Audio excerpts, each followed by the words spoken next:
Welcome to our pre-launch gathering for Flawless Consulting, the 4th edition. Many of you are familiar with the book, love the book. Some of you might be completely new, but either way, thank you so much for joining.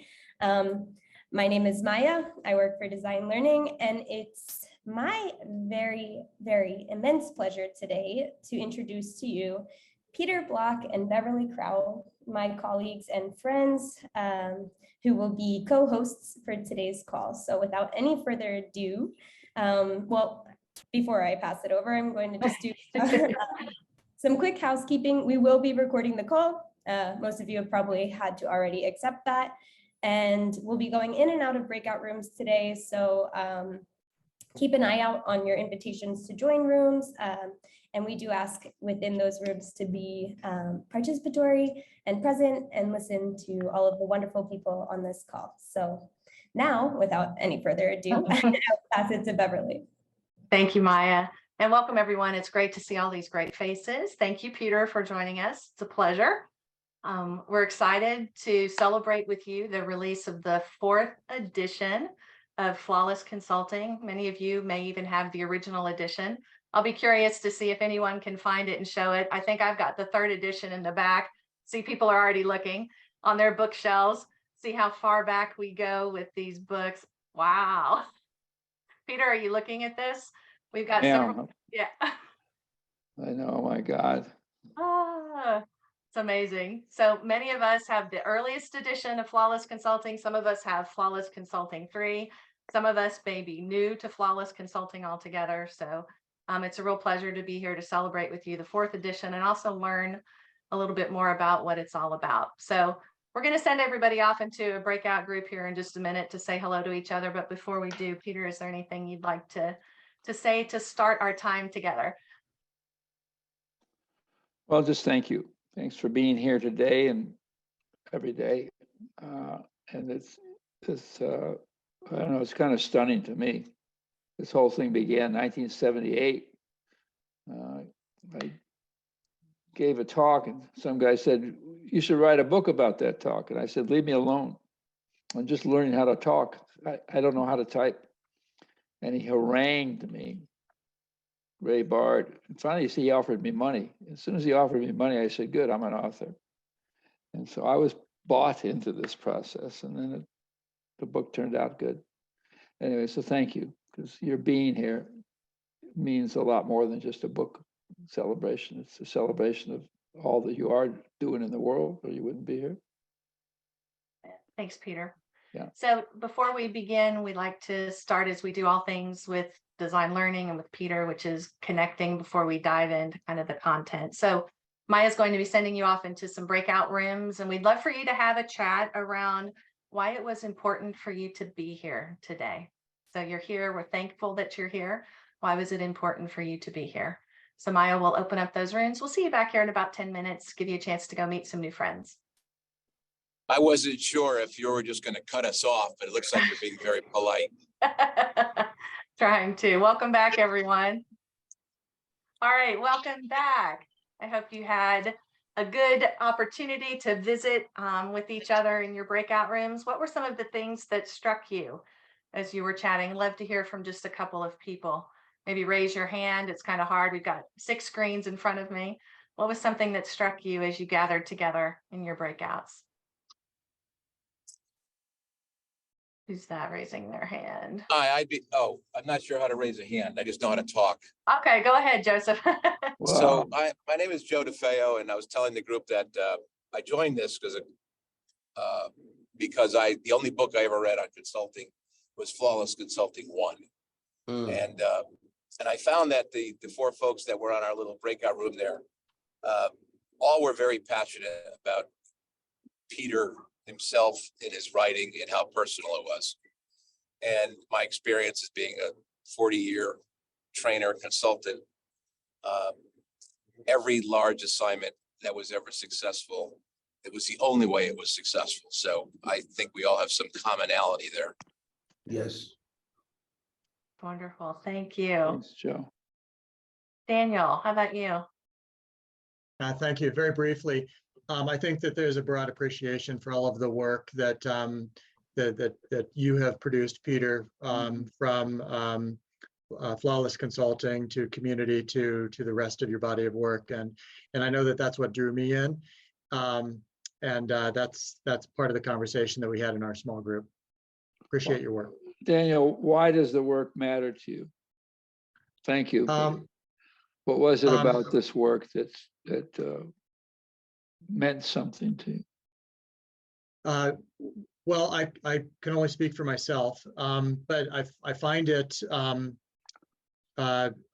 very, very readable, and I also find it very important, because I think that we're just increasingly living in a fragmented society, and what I draw out of your work is kind of pushing back in the other direction, and it's creating frameworks that allow ordinary people to pick up the content and do good things in the world with it. Wow. Thank you. This is better than a eulogy, you know. Even though this is to die for. Wash your mouth out. Love that. We'll do one more and then we'll kind of do some additional questions later on. So Matteo, I know your group had you've got 3 of you there, so I'm intrigued.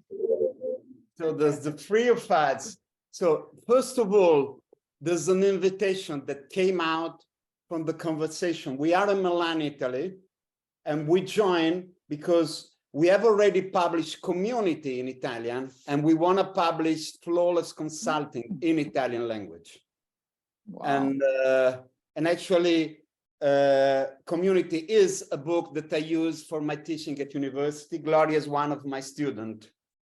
And so when the book will be published in Italian, it will take time to be translated. We want to invite each one of you to come to Milan to have a big party. Sounds good. Awesome. Good. Sign me up.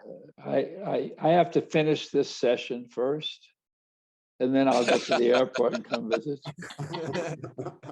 I'll carry your bag, Peter. Beautiful. Thank you so much.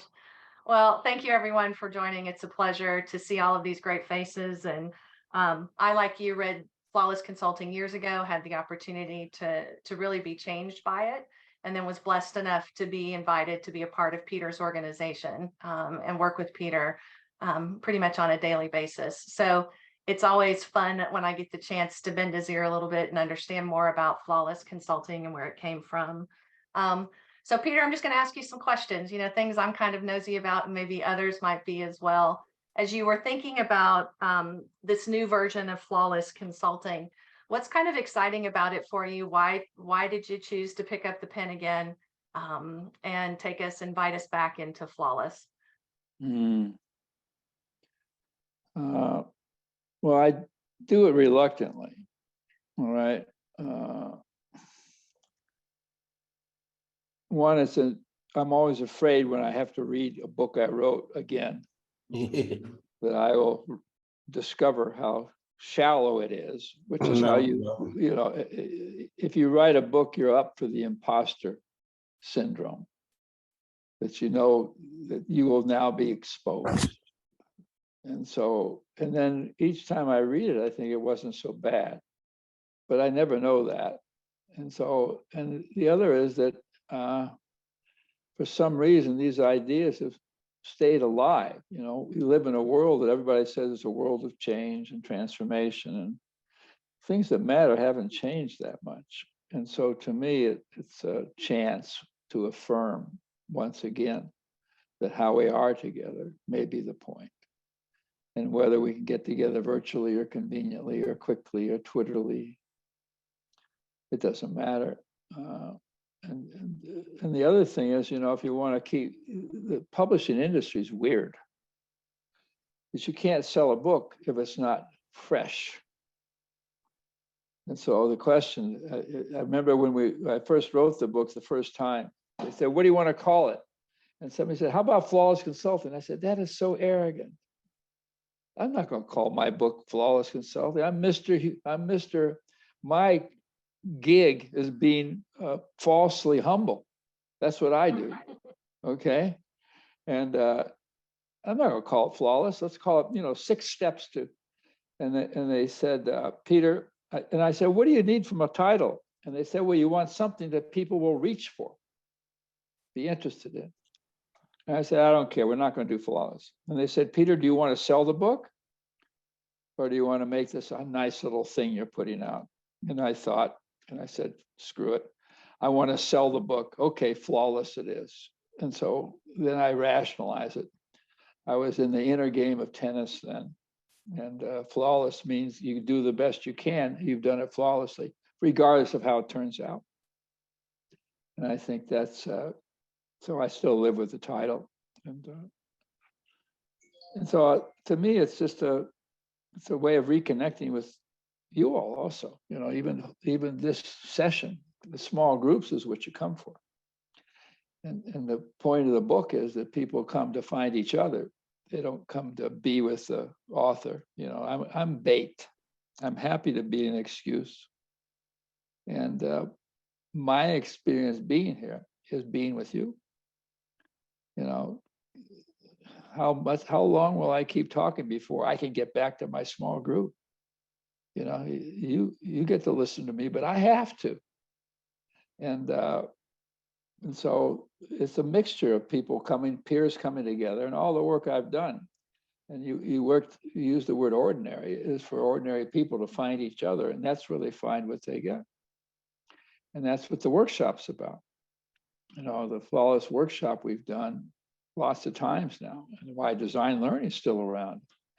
I mean, we started that in 1980, and I started it because I wanted to run a workshop because I was tired of the unpredictable life of consulting, where somebody calls, you have to go. Workshop, you schedule it a month ahead, and I could have some control over my life. And we started it. You know, we had 5 people show up, and I don't. And then for some reason, I think the design of the workshop, people came, a little context, and then you go right into what do you want from each other. And I think that somehow and so to me, it brings alive the fact that finding each other is the politics I believe in. And I also feel that this content has gone to very unexpected places. And I find that interesting. I got a call from the CIA years ago.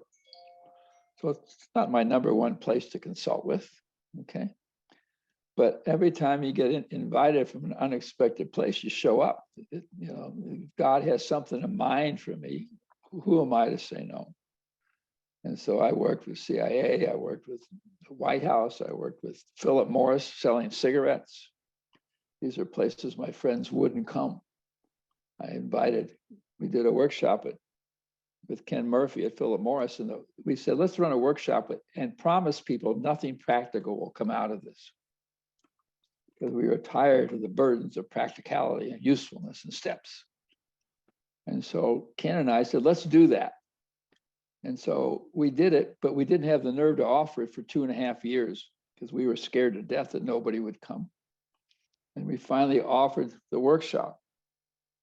And we said, you come to this workshop, but our commitment to you is to offer nothing that you can use in the short term. And it's subscribed, it's sold out right away. And then I asked my friends, would you come and join me in working with, I'm not going to Philip Morris. They sell cigarettes. Cigarettes kill people. What's the matter with you, Peter? Have you no integrity? And I didn't want to answer that question, but, and so you take these into unexpected places. And it turns out schools, you know, who doesn't need to contract? Who doesn't need to connect with each other? And so it's a way of kind of, for all of us, coming back to what you constructed your life. And I think that's what's nice about having the book come out. It gives us an excuse to be together, and an excuse to realize that people connecting with each other was always the point. A friend of mine, Jim Keen, says the purpose of problems is to give us an excuse to be together. Where most of the world says the purpose of being together, okay, is something we have to do, damn it, in order to solve problems. as if the purpose of life was problem solving. And people, you ask people, who are you? What's your gift? And half of the time people say, I'm a problem solver. And I always think, what a small version of who we are. And so that's the radical thing about the fact that you're here means that you understand that helping people get connected in unlikely places may be the ultimate political act. And that's what we do in the workshop. And it used to be 5 days. All right. Then some irritated guy, Exxon, said, I'm not sending my people to your damn workshop for 5 days. And I said, yes, sir. He said, how about 3 days? He said, okay, we'll try it for 3. Yes, sir. So we did a 3-day workshop. And then some other executive came along and said, what the hell, 3 days? How about 2 days? Yes, sir. 2 days. And now it's 9 hours virtual. And it doesn't matter, because there's something about the workshop that gives people the experience of the content. The book gives you an understanding of the content. But the workshop allows you, so every time we gather, it has to be an example of what we're interested in. And another book that's coming out in the fall is about relational activism. So why don't we take what you know in terms of connecting people and call that activism? Because right now we call activism being angry and protest. And activism means I'm waiting for someone else's transformation. Everybody you work with is wishing that top management changes. Nobody's happy with top management. And what you represent is the fact that stop that. You're putting your attention in the wrong place. What the workshop expresses and what the book expresses is you put your attention with whoever's in the room. And the best attention you can give is to talk, what do we want from each other? And when I started the work, I ran very unstructured things called T groups, which meant within 7 minutes, everybody in the room was mad at me. And I was, my 20s. And it was a great entry-level job because it was content-free. Hi, my name is Peter. I'll be your trainer today. This week, we're still doing 5 days. And what we're going to study is what happens in this group. And I'm going to help you do that. Silence. And boy, do they get mad. There's nothing that will make technically trained white men angrier than to put them in a situation without leadership, structure, order, and predictability. It's almost cruel. And they would get mad. And what kind of leadership is this? And I had to learn that their anger had nothing to do with me. And I think the part of the book and the workshop on resistance is the resistance is not about you. Don't take it personally. And that's been very useful. And when people are mad at you, you say, you're mad at me. When people argue with you, you say, good point. And a friend of mine, Peter Kestenbaum, says he started sessions by saying, I'm warning you now, if you're going to argue with me, I'm going to take your side. Got it? Which means that argument doesn't take us anywhere. It's interesting, but it's not powerful. And so the workshop and the book is the option to argument. And so somebody's mad at you, somebody has a point of view, somebody thinks what you do doesn't make sense, somebody says, evidence, do you have evidence of what you're offering? And the illusion of evidence-based medicine does not heal anybody. It's just, and so you say, well, if we don't argue, if we don't look for evidence, if we're not waiting for top management's transformation, what do we do? Well, that's what the book is about. You look somebody in the eye and say, what do you want from me? That's a whole different conversation than what do you think about me? What do you think about this? Everybody wants to talk about history as if it mattered. You know, let's talk about how we got here. I'll tell you how I got here. I came in the door, okay? I came to my office. I closed the door so I'm not bothering my family. And I turned on my laptop. That's how I got here. Everything else is fiction. And so to say, what do you want from me? Here's what I want from you. To ask people, what doubts do you have about what we're doing here? To ask people a simple question, how do you feel about the amount of control you have over the way we're working together? Wow. Because as soon as people put into words their concern about control, their concern no longer owns us. To ask people, in what ways do you feel vulnerable? As soon as I put into words my vulnerability, I'm up for it. There's no safe path. That's why I need you. And so each of these elements that somehow you stumble on it by running workshops and then watching what works. And that's the beauty of the awful thing about writing a book is you got to wait 2 years to find out whether anything was valuable in it. And so that's what this book captured in some way. I'm sorry it took so long. And it's so damn fat, the field book. Publishers think it's got to be a certain number of words, and so they can overcharge for it. So do you want to sell books, Peter, or not? Yes. Call it flawless. Fine with me. And so those are the elements. Dealing with resistance. What doubts do you have? With ways do you feel vulnerable? And when they say I'm vulnerable, when people ask me for my credentials, I don't tell them.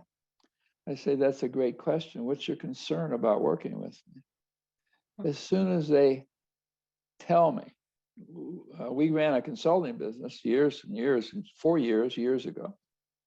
And we said, let's get our clients together. Let's do a focus group. And so we did. It took us 2 years to get our nerve to do that. And we finally said, why did you guys hire us? Because we felt we were lousy marketers. And they said, well, the reason we hire you is because we liked the way you handled the sales call. I said, what are you talking about? We're shitty salespeople. And they said, no, you always acted like you didn't give a shit whether you got the business with us or not. And I thought, oh my God, we didn't say anything. We said, thank you for the feedback. And then afterwards, he said, I thought that was our great weakness, because we didn't know how to market, we didn't know how to sell, we didn't know how to position, And so basically people are deciding whether to bring you in based on how they feel about being with you. And to me, good selling and good contracting are the same thing. And so a sales call is you saying, what do you want from me? And then let me tell you what I want from you. And that takes you somewhere. The exchange of wants, questions about vulnerability, questions about doubts. Affirming how people see the world. People don't listen to each other much. And so part of the process is to say, tell me what you're up against. Got it. And whenever they say, well, what do you think I should do about that? Your answer is, nothing comes to mind at the moment. What kind of consultant are you? Don't you know what's best for me? Now, I'm never this honest, but the honest answer is, I'm not your mother. And your mother didn't know what was best for you either. Come on. You'd have turned out better if people hadn't been giving you all that advice. People say, oh, when I was your age. Well, that pretends that you turned out well. You didn't. We're human beings. And so all of these seem simple, but they take us somewhere. They move the action forward, and most of the conversations we have don't move the action anywhere. And anyway, let me stop talking for a second. So help me, Beverly.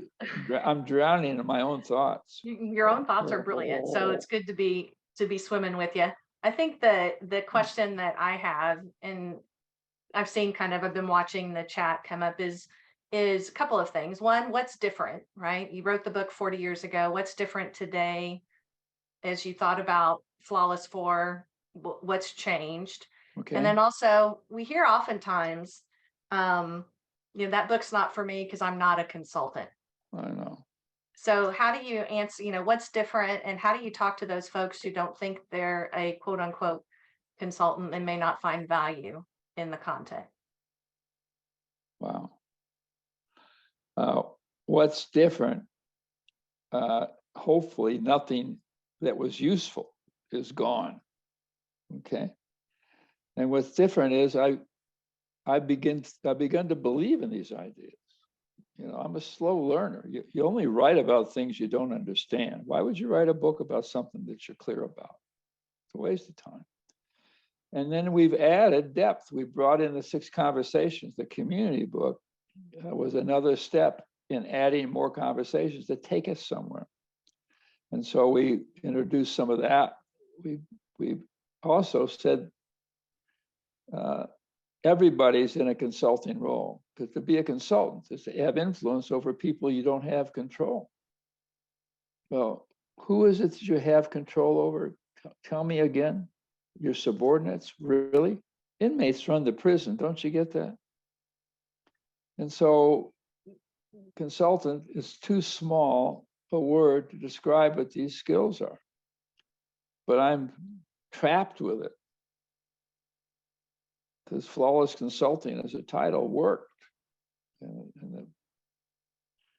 And so what's new in the book is trying to broaden the places to bring this and make this a leadership function. And with design learning, we're introducing the idea of leader as convener. And we're trying to escape from the idea that leader is role model visionary. We're trying to escape from the fact what I want in my leader is to be a good parent. Escape from the conversations of how am I doing?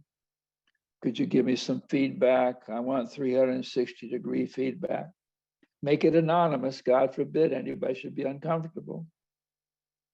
And so we're trying to say, well, let's make this a leadership function and let leaders know how to convene and bring people together. Let leaders lead by saying, what do you want from me? Most leadership says, here's what I want from you. Well, that's only half the story. I want to know what you want from me. And I want to know what peers, the task of leadership is to bring peers into deeper contact with each other, period. The work we do in community is to get citizens to reclaim for themselves what we've outsourced.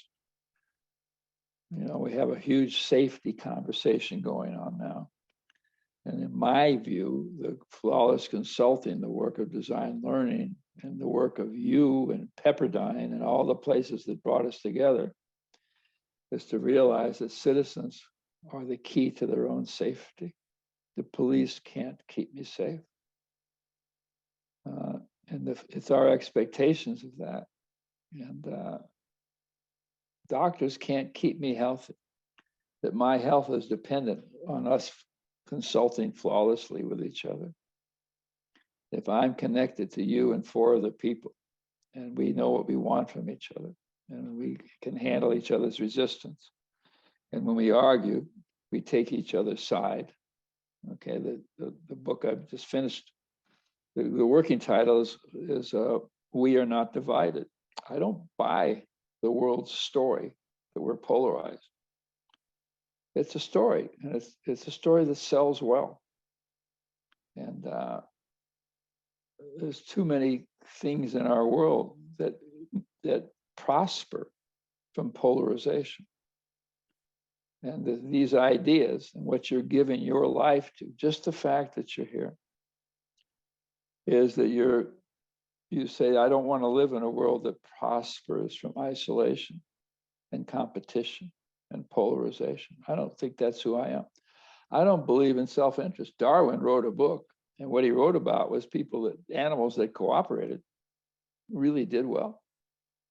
And yet we called it the survival of the fittest. And the funny part is we think we can learn from animals who we are. And so people interpret that as self-interest is who we are. No, we're not. This book, your support, what brought you into your world, is your belief that self-interest doesn't define who we are. And in the community world, your average annual income says nothing about you. I will not be defined. There's no such thing as a homeless person. I don't come to you and say, my name is Peter and I'm housed. And so it's really the book, your work is shifting the language we use.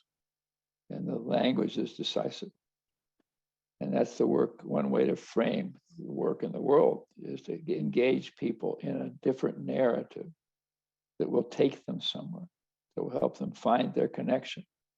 And it doesn't mean we agree on everything, but it doesn't matter that we disagree. There's certain things we come together on. And if you're working in an organizational world, the goal is to build a business that works. The goal is to create a place that people want to inhabit. And so these ideas kind of give us a means to do that. What do you want from me? Here's what I want from you. What doubts do you have about what we're doing? What's the crossroads you're at this stage of the game? What have you said no to? What's the no you've been postponing? So we brought this into the workshop in the book. Another beautiful question, if you want to make this, you can make a living off this question, okay? What's the yes you no longer mean? Hey, what the hell are you talking about? Man, when I make a commitment to something, I mean, oh, grow up. You change your mind all the time. Half the stuff you've set up for yourself didn't work. Come on. And so these questions create agency and accountability. And to me, this work, what the workshops do, what you do, is the intersection between love and accountability. And the patriarchal world thinks you can hold people accountable. They think watching works.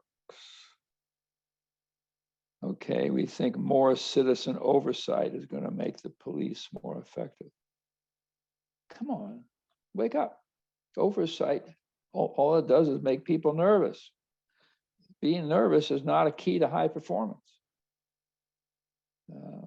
Why do we have the largest prison system in the world? Well, we think consequences. That's the key to safety. And so what you're doing in the world is living in an alternative. And what these ideas do, they give us a way to embody that. And it's embarrassingly simple. And so the new edition is a reminder of what we've always known. This is what I've been good at, is stating the obvious. And people say, Peter, all you do is common sense. How can you make a living that way? And I say, it sucks. I don't know. Well, it's not my idea. And I would say to all of you, only knowing many of you, you're making a living by making complicated things simple and making people's connection with each other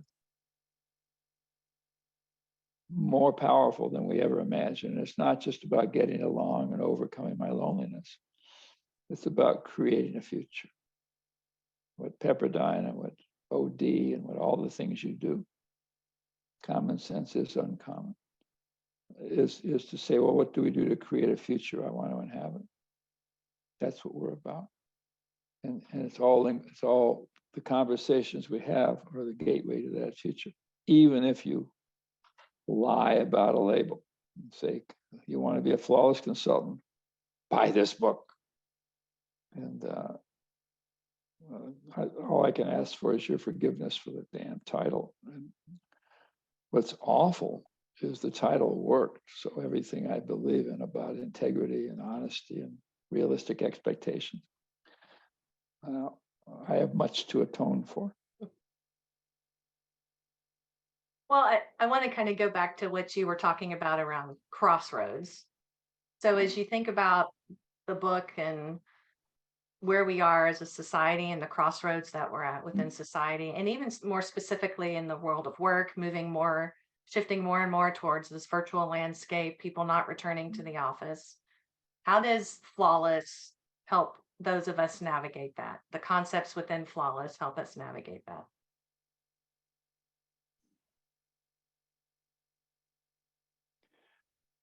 I don't know, you know, in the end, whatever I find myself in, there's certain ways of being with other people that are going to work better. Nobody can understand why people chose to work at home after COVID. Well, the reason they chose to work at home is because going to the office sucked. We don't want to deal with that. Oh, well, they want to live where they want to live. No, I didn't know I had a choice. You gave me a choice about where to work. The office wasn't it. Now, the problem is working alone at home is lonely. And you can't create on, so there's certain problems that aren't solved.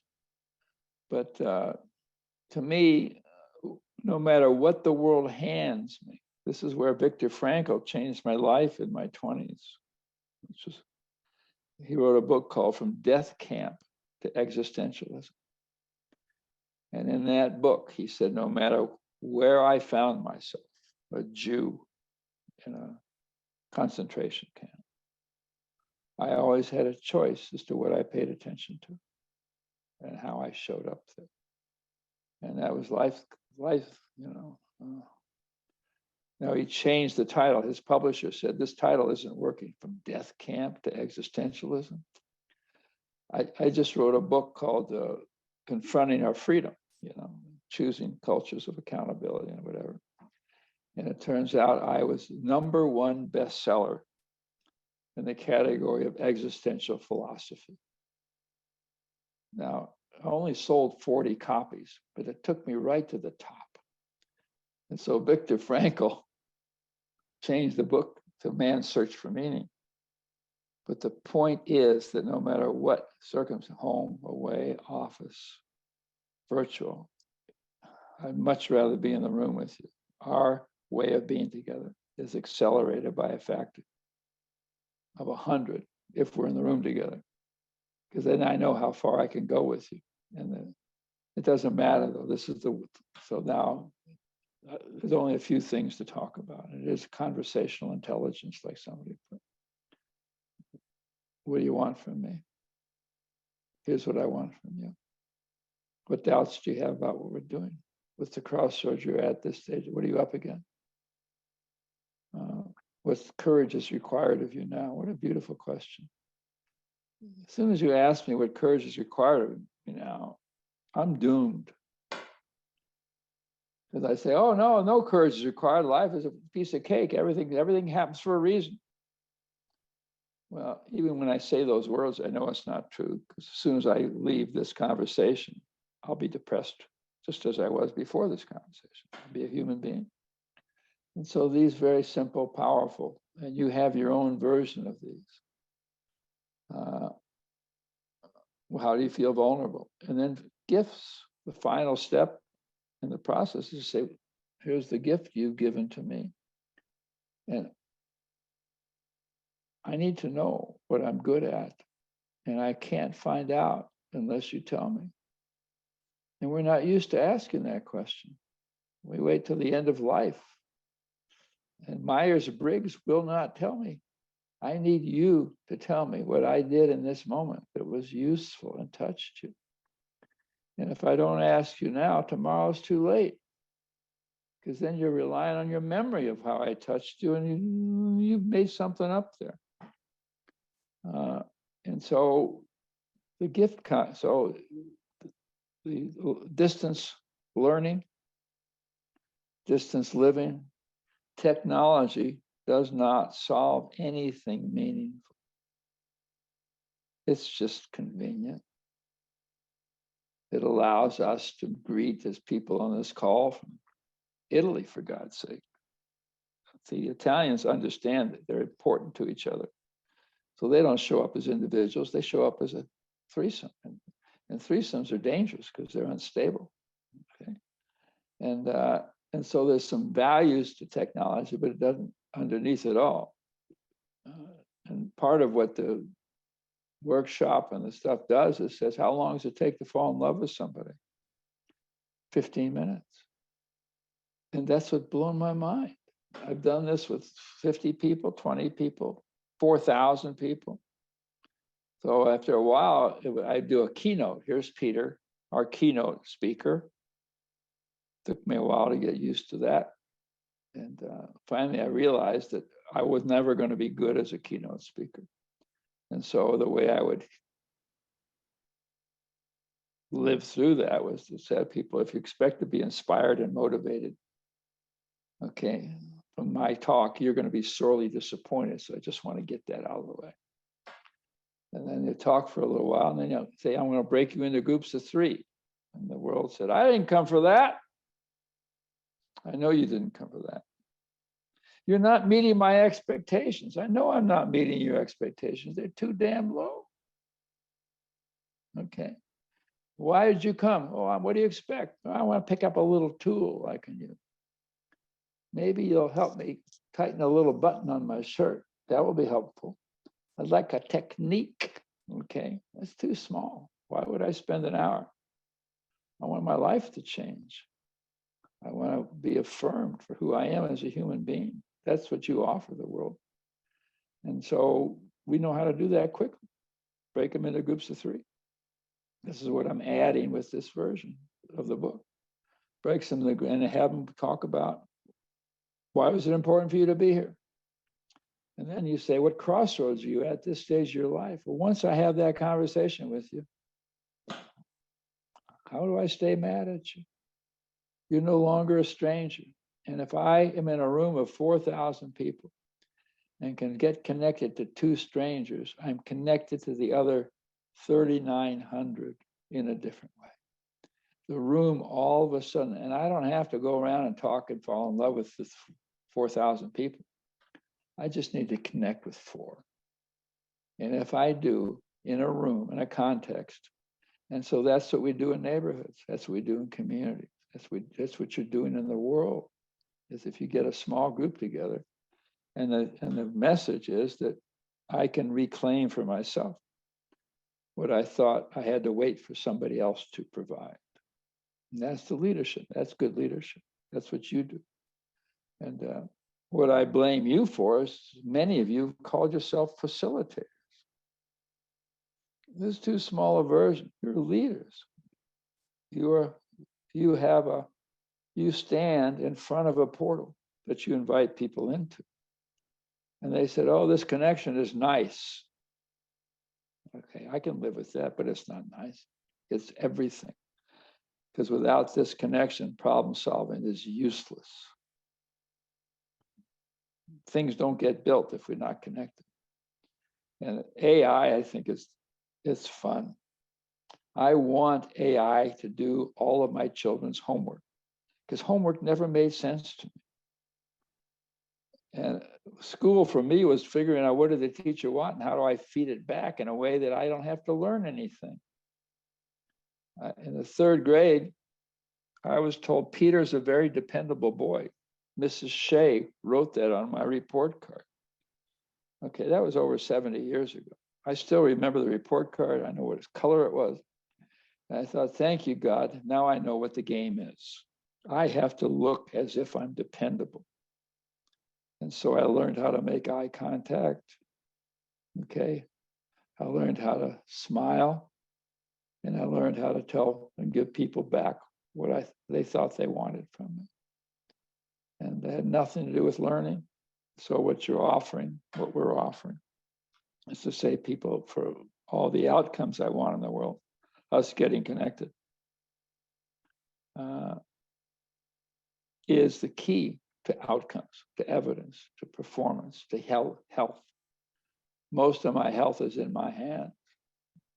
And that's what you offer the world. That's the unexpected place. So health, safety, business. And that's why I accepted any invitation. The weirder it was, the more interesting I found it. And I never knew what my clients did for a living. They all had initials. I worked for years at Exxon and AT&T and businesses, and the RTS group was having difficulty with the LMD group. I never knew what LMD stood for or what RAT. I just knew they were pissed at each other. And so I used my sophisticated technology, skills. I put them in a room and I say, okay, break up. And I want you to know what RTS group, what do you want from the DML group? The other group, what do you want from them? Now, would you come and share that with each other? And so the relationships is what produces outcomes. And that's leadership. That's who you are. That's what you know. Celine has invited me to something about unleading. And I said yes, because it was a weird invitation. To get me to show up, just come weird, from a weird place, come from a little village in New Zealand. I'm there. And that's what you're doing. And the fact that people invited you is everything. And so what you represent is transformation through choice, invitation. Bye, John. I was in India once, and everybody running a workshop, and it wasn't going well. Yeah, even I could pick that up. They're all glum, staring at me. I finally said, "How many of you are here by choice?" And they all sat like, the male learning position. Okay. How many of you were sent here? And they came alive. Yeah, I'm not here by choice. I was sent here. And I said, thank you. We're going to take a break now for 15 minutes. If you come back, you came back by choice. And so in some ways, you find all these ways of confronting people with their choice. I didn't care whether they came back or not. And of course, when they came back, I have some leverage now. And they give me shit. Well, what is all this touchy-feely crap? I said, you chose to come back, didn't you? So now break into small groups and answer my goddamn questions. And if they don't, I don't do anything about it. I would never, so let me stop talking. See, by your eye contact, you're encouraging me, so Jesus. Stop that. Stop, Peter. Stop. No, I know Yeah. everybody's loving listening, but we are at the top of the hour and we've had some Yeah. folks who've had to drop off. But what we did want to do is, in the spirit of the power of threes, if you will, give everybody a chance to go back into breakout rooms. So Maya will open up the rooms once again, and then when you come back, we'll have some closing conversation, a recap. But move into the breakout rooms. What struck you? What was something that you found or heard from Peter that's important for you to think about as you move forward? Anything else you'd like for them to think about, Peter, when they're in their breakouts? No, and what you do with the world is ask it what means something to you. All right. I'm looking at Kathy, who's here from Louisville, and she's right in the center of the safety conversation. And how do you make meaning of that? How do you show up there when the world is crazy about it? So no, something of just break into small groups. It's also a great device when you're lost. Okay. Whenever I'm working and I don't know what the hell's going on. Time for a breakout group, Peter. Time for a breakout group. The other thing, the other little tip is that when you find yourself angry, I find myself repeating myself. I know I'm irritated when I make the same point 3 times in a row. Then I always say, excuse me, I have to go to the bathroom. And I know once I leave the room and go to the bathroom, I don't have to go to the bathroom. But maybe I can say, Peter, is this what you came here for? Okay, small groups. Small groups. All right. Maya, send us into groups. We have Sorry about about that. a few minutes. We have 6 hours. Yeah. I'm opening up the rooms, but we are having people kind of come in and out. So in case you're in a room and there's nobody there, just come back to the main room and I'll put you in a group of 3. Yeah. All right. Thanks so much. It's Maya's fault. It's all my fault. See this photograph? I can see it. Oh, I love that photo. Great picture. I know. Doesn't he look like Donald Sutherland? I He tell you, he looks does. like Donald Sutherland in that movie, The Hunger Games, doesn't he? Yeah, absolutely. I, of course, look younger. He looks kind of the same. He just has a little more hair then than he does now, but it's Uh-huh. that's That's awesome. 1998. I am Donald Sutherland. I bought a piece of jewelry in a gift shop in an airport in Phoenix once. She said, "You're Donald Sutherland." I said, "No, I'm not. Here's my credit card." She said, "Yes, you are. I'm giving you a 10% discount." That is hilarious. You were actually mistaken for Don. I mean, the Hunger Games. It just looks like him. There it is. Okay, That's Thank you for awesome. hearing me, Peter. And Peter, it's time to launch flawless acting. That's wow, yeah, a whole new opportunity for you, Peter. I know. I write about authenticity because Yes. I don't experience it. Okay, you only write about things you're longing for. Okay, Well, okay. thanks for everybody for coming back.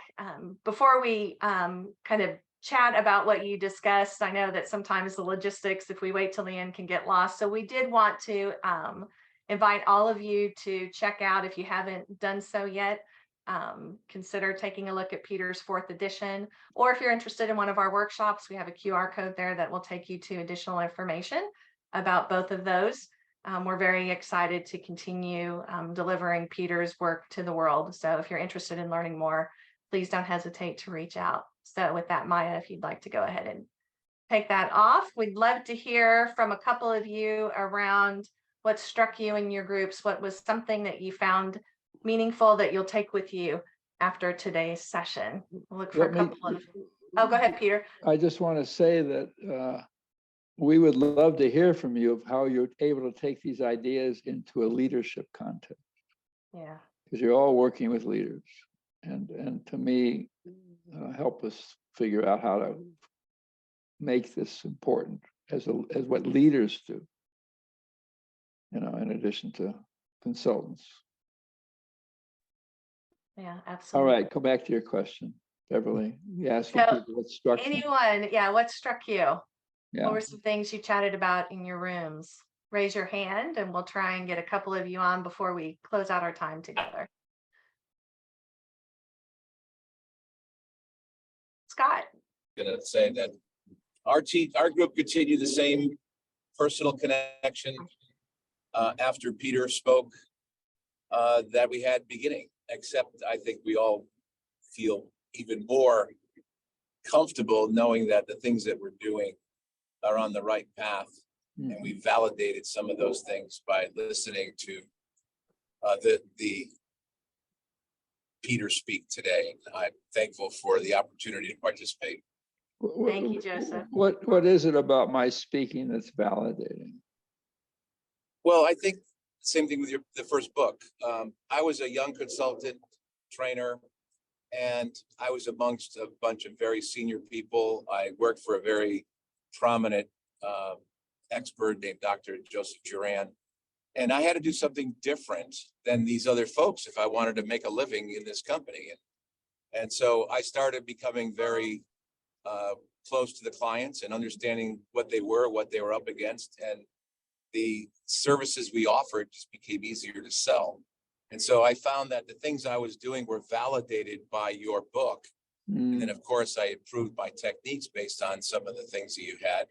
And now 30 years later, I see that all leaders today are really have to be more consultative than they are leader, because the type of employees they have and the type of work environment they have. The command and control boss isn't there anymore. You have to really help people understand how to do things. And so I think if it was flawless consultant, it's flawless leadership today. Thank you. There's your next book, Peter, Okay. Flawless Leadership. Or we'll just get a like sticker for the top of that one. You know, All right. the leaders are still want to be command and control. It's just there's nobody around to command and nobody around to control. Anyway. Absolutely. All right, Scott Wimmer, I see you have your hand raised. Thank you. Hi, Scott Weimer. Sorry, I apologize. No problem. What struck me was two things. One, we all talked about either our personal connections with Peter or our connections with his ideas and how they shaped and influenced us. And then we got into the whole question of hope versus despair and looking around what's happening in the country these days and gun culture and divisiveness. and we likened it to what happened in Nazi Germany, and that stimulated what I thought was a very profound discussion. Mhm. Right. That's, you know, I like the language of faith because it means that I can sustain and keep moving in the absence of evidence. But hope works. Mhm. Keep on going, man. Beautiful. Thank you. Yeah. Ariel.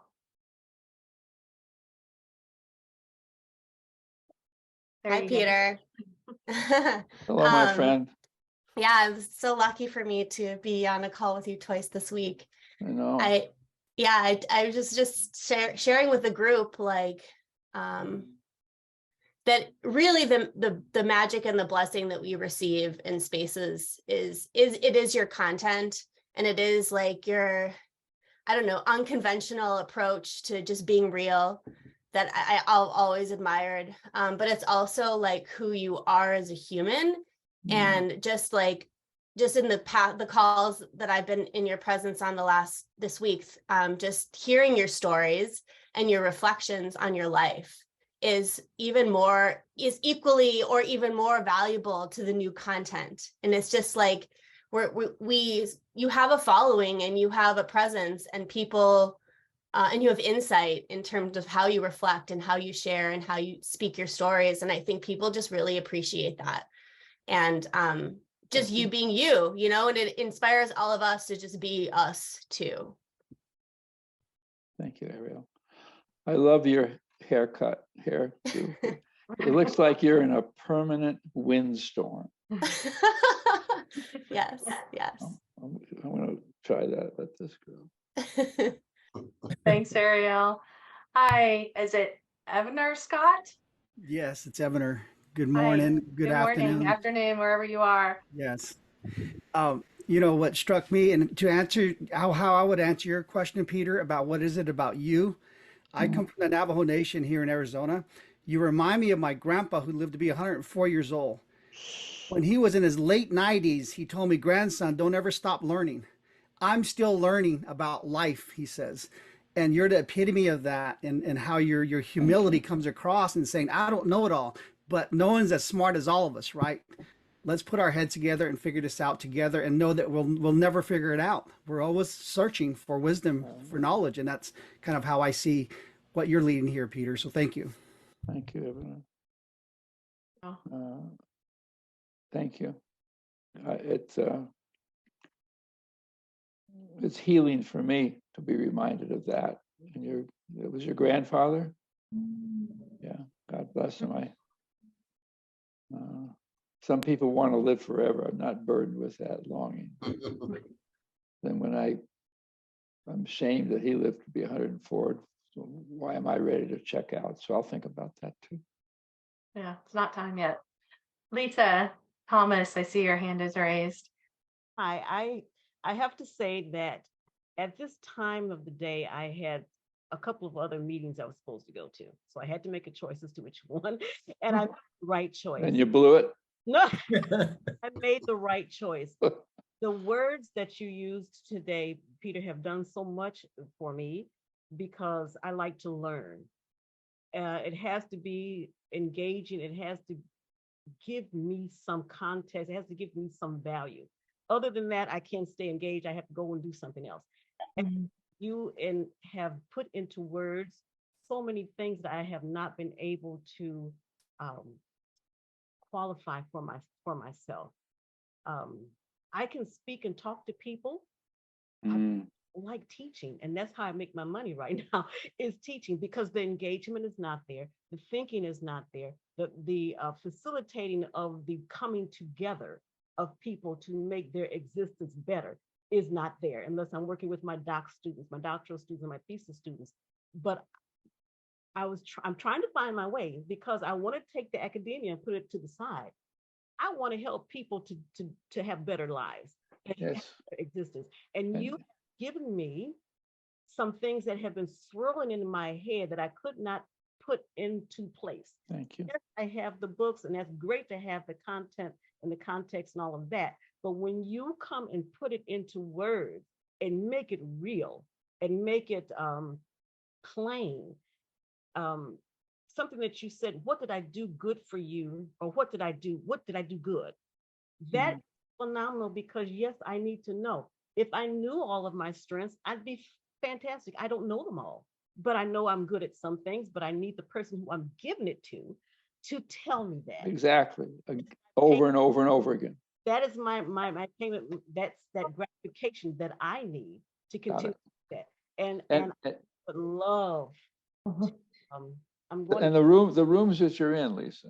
Yes. You can have those people say those things to each other. I don't care where you are.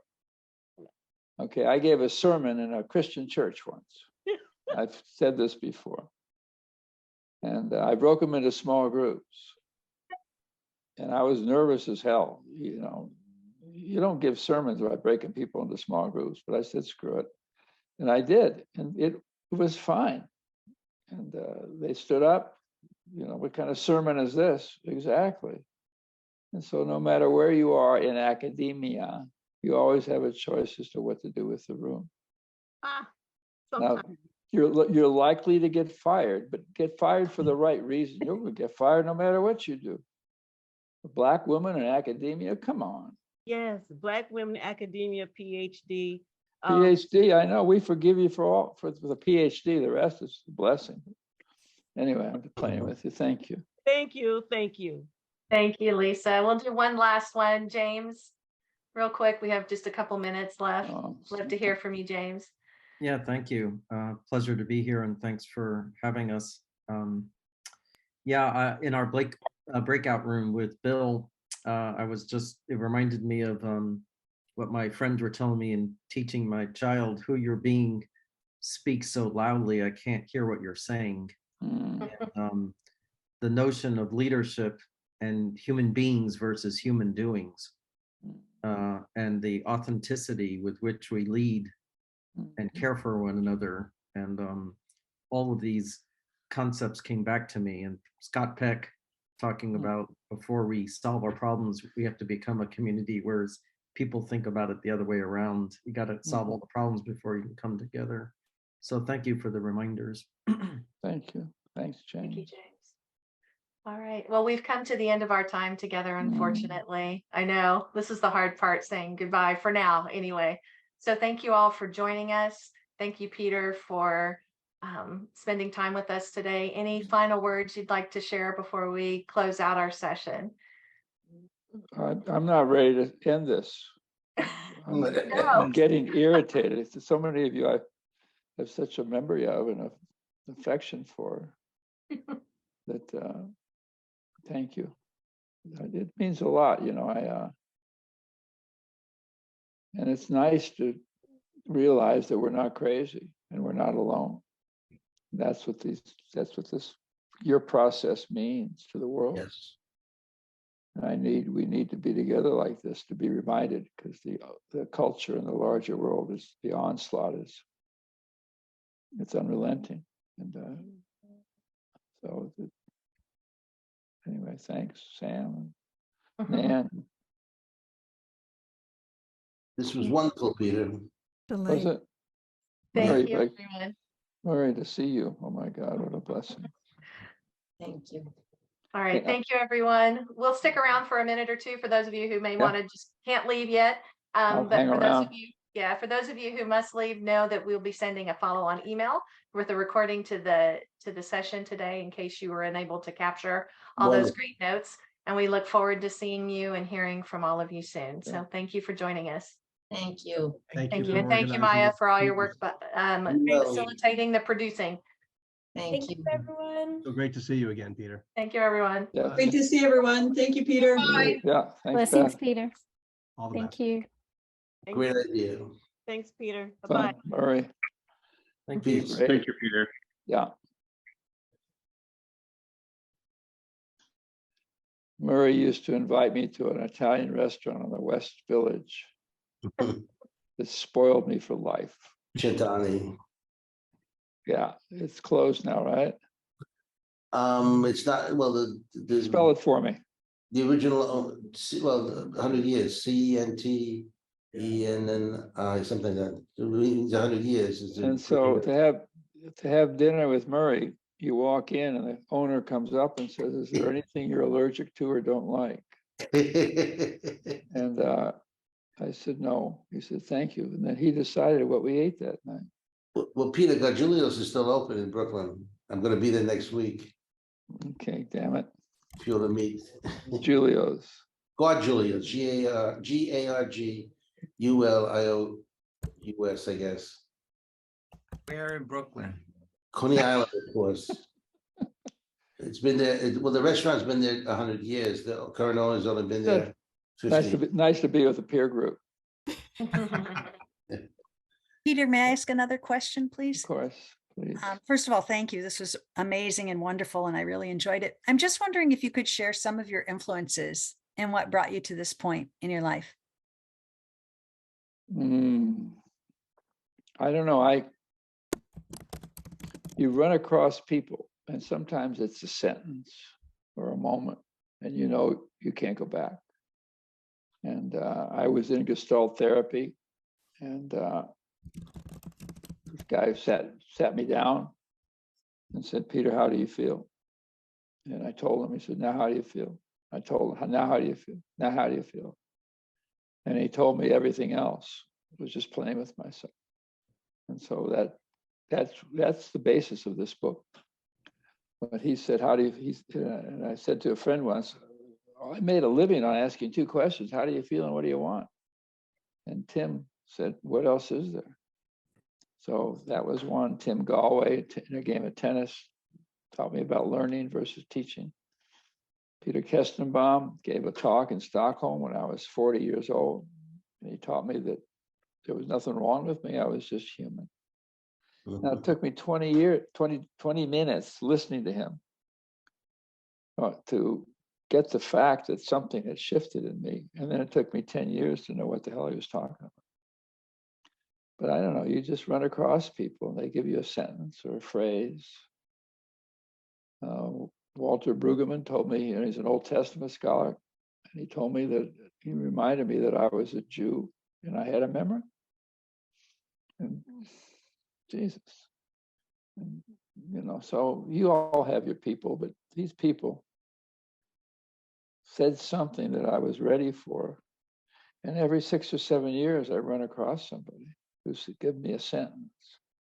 And then it takes you forever to know what the hell it meant. I used to go to Peter Kestenbaum's Existential Philosopher, and I wouldn't know what the hell he's talking about.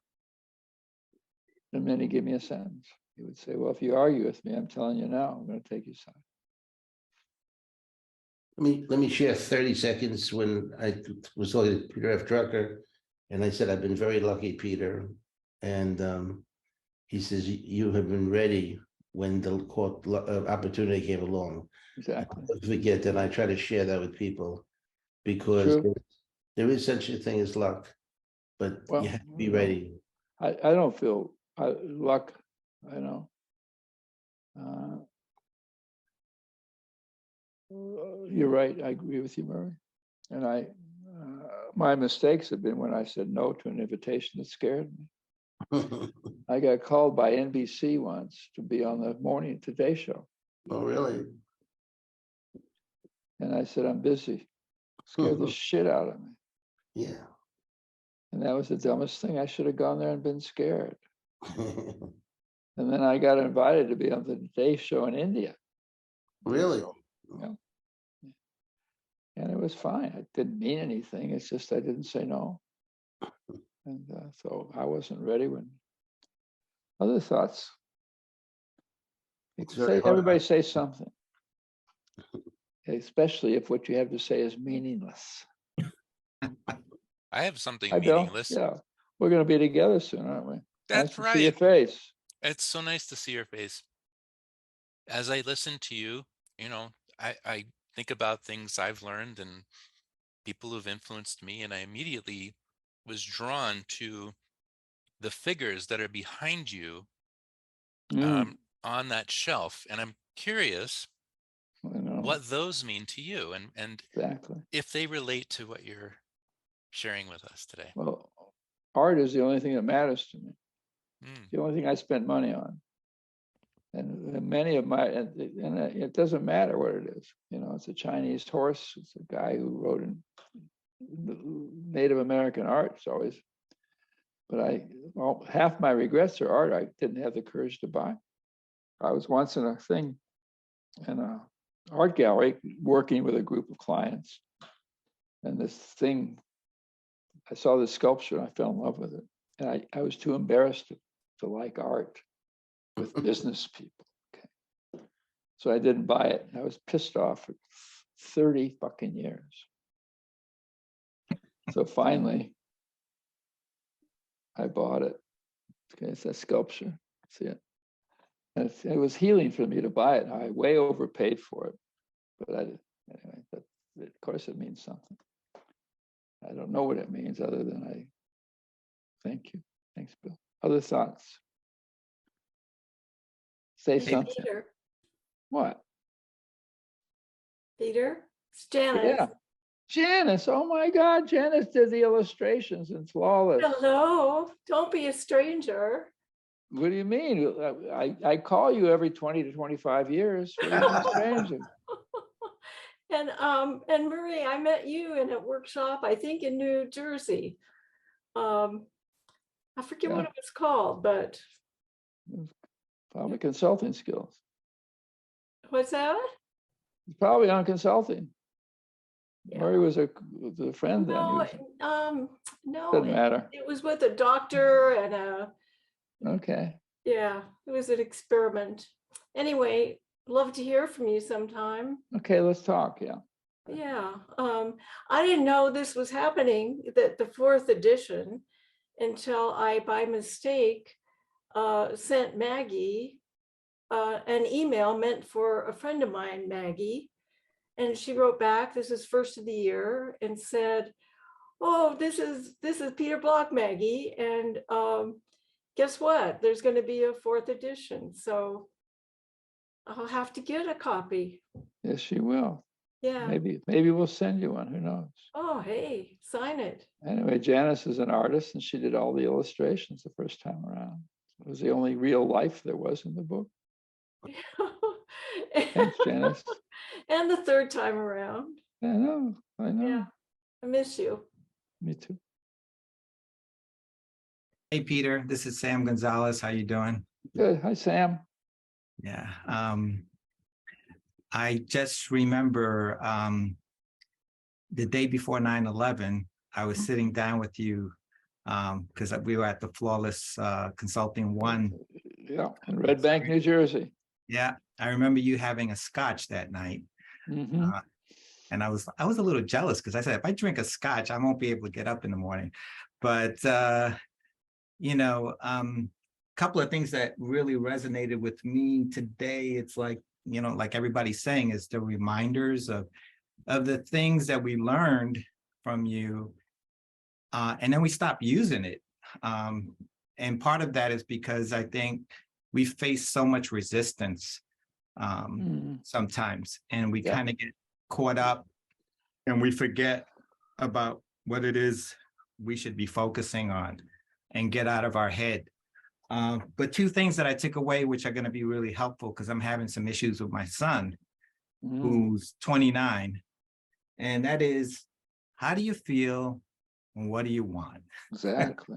So I'm going to have Sam. I'm going to have that conversation with him. Do it. Have your son send me a thank you note. Okay.